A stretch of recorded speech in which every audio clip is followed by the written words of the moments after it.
Okay guys, this is a how-to video. How to build a cabin on your boat. Now this is a Tolman Jumbo 24 hull with a 3-foot swim deck. I highly recommend you put a swim deck on any boat that is longer than 22 feet. You won't regret it. It gives you way more room. It's a lot more comfortable. You'll still have room for small trim tabs underneath and to self-bail. You can put the scupper things underneath. Anyway, that's a side note. How to build a cabin? Well, you got to start where you're going to start, and that is at station 6. After you got all your bunks and everything framed like he describes in the book, get all that stuff done, cut your station 6 bulkhead. I recommend 46 to 48 from the center, from the sole of the cabin. Now, I don't know, some of you are going to drop your sole. I don't. Why not? Well, I put my batteries here, my house batteries, and or water tank here. And then from here back is my fuel tank. Fuel tank goes from about here to there. It has 105, 110 gallons. And you got to have room underneath. So if you lower your sole too much, you won't have room for belly tank space because Tolmans are not that deep of a V. You will not have room. Normally, I make that 2x12 LVLs, and then I do a 2-inch drop down. I didn't on this boat. I should have, but it's too late now. It does give me more cabin height. It's okay. It just makes my boat a little bit higher. So normally you want a 2-inch drop down from there. So you can either cut into the LVLs and do that. But I recommend 46 to 48 right here. Some of your taller, bigger boats like Great Alaskans and stuff are deeper. You might end up at like 50, 52 to the center. The other thing is put a 6-inch arc. Don't put 4-inch arc on your stuff in 6 feet. Do 6-inch arc from the middle in 6 feet. Why? It gives you more roof strength. It's more of a truss effect like the Romans did. So you're going to put this bulkhead in. Then you're going to get your anchor well stuff, that flat floor up there, and this front bulkhead. Okay. Step 3 is you're going to cut this bulkhead. You're going to do it all in one piece. Okay. This is one piece here. Then I got a joint. You can do a butt joint, put blocks on the back, or you can scarf it. And then pre-glass it on the flat. This is all pre-glassed on the outside. Holds it all together. And then set them both. What are my heights? Well, I use RV windows, set 6 feet high. I put a 4-inch ledge. That allows about 6'3", 6'4", so the big guys don't hit their heads. And it's 26 inches. I offset it. You can see I'm offset to this side. I offset. There's my center line. I'm within about 6 or 7 inches, and that still leaves me a galley on this side that's about 20 inches big. So I offset. That allows me a bigger booth, and 4 people can sit side by side. That's why I offset the door. That also allows the door to open that way, and you'll also have room for a diesel fuel tank behind the door if you do a swinger. Don't do sliders. Why? Because they don't slide. I don't care what he says in the book, they don't slide. I've built 5 of them and they don't work right. None of them have ever worked right. They pinch, they don't slide, everybody hates them. Leaves get stuck in them, they're a pain in the butt. Just build a swinger. Get an RV door from me, or order one and then change your handle, or if you can get a right-hander, then you can open the door that way and you can offset to starboard side. So anyway, get this bulkhead done. These panels are going to end up being anywhere from 32 to 36 inches on the height, depending on your window size. So if these are 22-inch RV windows. And that generally leaves that ledge up to the ledge from the gunnel up at the back at about 17 or 18 inches. That's usually about right. And I like that front ledge right here, station 6, this ledge, back to that ledge, the same height off your floor. Measure everything off the floor, level everything off the floor. So those are the same height. It gives me equality. The whole way around, I'm equal. Except I do sometimes drop the hood like I did on this one so you can see your anchor roller a little bit better, stuff like that. But normally I like to have a pretty straight line across here. So when somebody looks at the side of the boat, it looks proportional. So anyway, back to this. So we're stage 3, you get all this done, 6-inch arc, and this acts as your first header. Okay, you can use this as a pattern. trace your next header.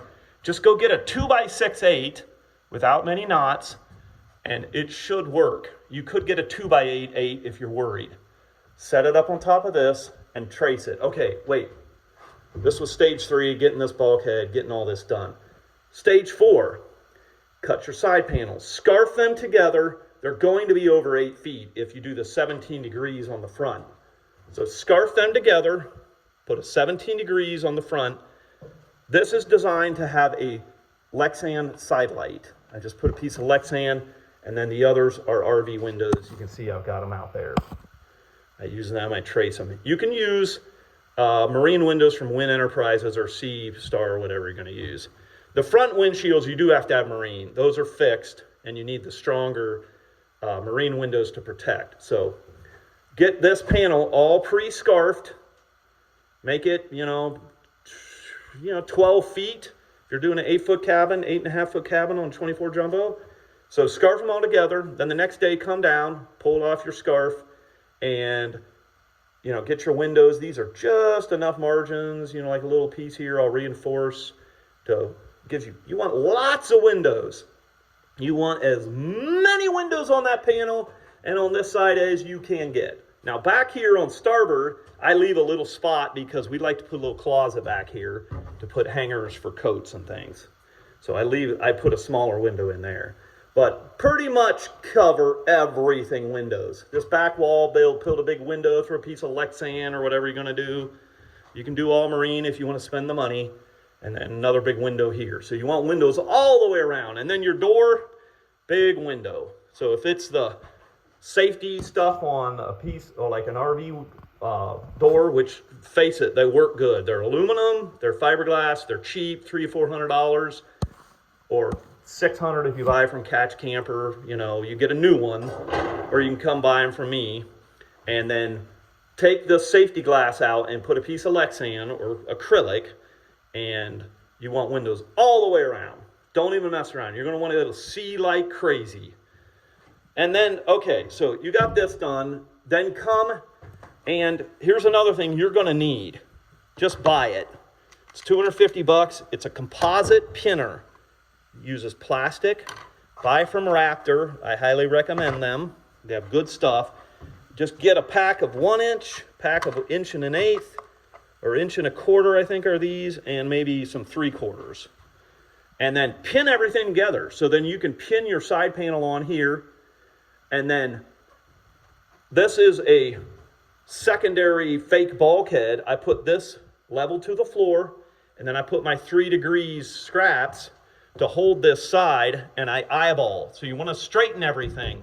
Make sure your sides are straight when you set them. Put a piece of a 2x4. You can see we got a 2x4 here, and that's a real straight 2x4 that keeps my side straight from there to there. So when I set my roof, it's going to glue on, and it's going to keep the side. If you don't keep the side straight, and you go to mount you look at the side of this, it is perfectly straight. If you don't keep that side straight, you're going to have waves, and your windows aren't going to set against properly and all that. So you want the sides perfectly straight, and then use this to keep your 2 or 3 degrees, whichever pitch you're going to use. I do about 3 degrees lean in. So I use these, just set 3 degrees on your chop saw, cut a piece of scrap plywood, set it down on that thing, and then go up. And then have somebody go in the back, eyeball, and then I put a little brace here pinned on with that. So you can use that composite pinner to just pin, and then later just take a hammer and whack it, and all this will come right off. So after I have everything glued and my windshield's in, everything taped together, you're done. So now, stage 4, you've set this. Stage 4, you've done your side panels. You've gotten them all straight with 2x4s and bracing. Okay. So your roof is next. You need 2 headers made out of 2x6. Use a 2x8 12 or a 2x8 or a 2x6 Cut 2x material. Pick out nice ones or wherever. Make sure they don't have a bunch of knots. Cut one in the front. You can leave this running wild because your windshields are going to come up later and tape in.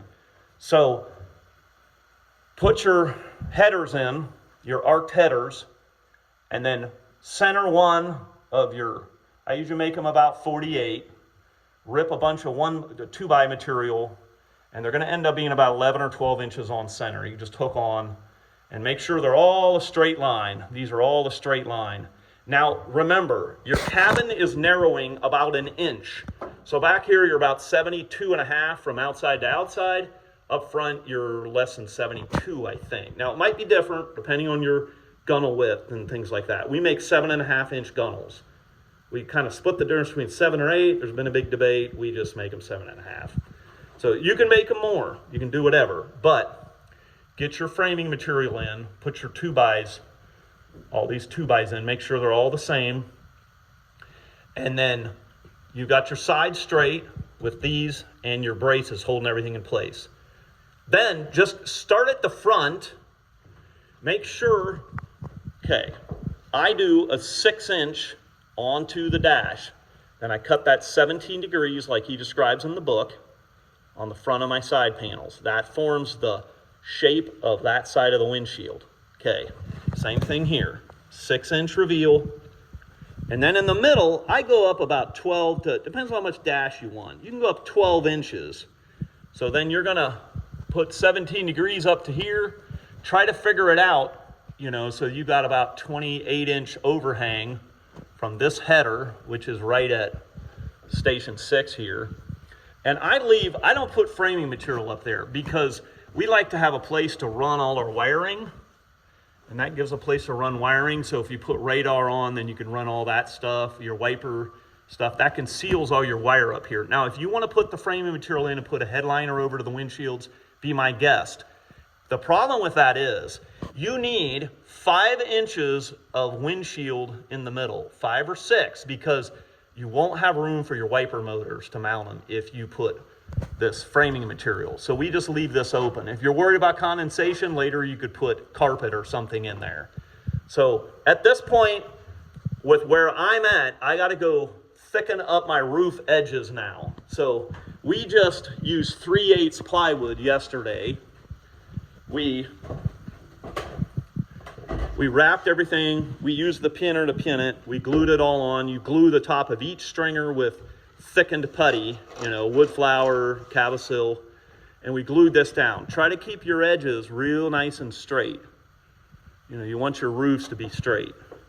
So I'm going to clean it up today, and I'm going to thicken my edges with 1/2-inch plywood the whole way around. And my butt joints, I'll glue another piece of 1/2-inch and take my pinner and pin everything down. And then pre-router all your edges where you're going to wrap. Pre-router with a 3/8 round over. You need to wrap your plywood all the way around. So you look at edges of gunnels. These are all pre-wrapped, 3/8. You got to wrap your glass around. So make sure when you do this, you pre-router all your edges. And then up here, you can leave a little trough to drip your water down the wall. So if it's edged 8-inch thickened piece of 1/2-inch on top, the water will run back here because the boat's generally aft heavy. And then you want a little trough to drip the water off. So that's how you do it. If you're not doing a tugboat, tugboat, you have raised edges. This boat, we're just going to put a flat roof because the cabin's already kind of tall. So that's how you do it, guys. I hope that helps.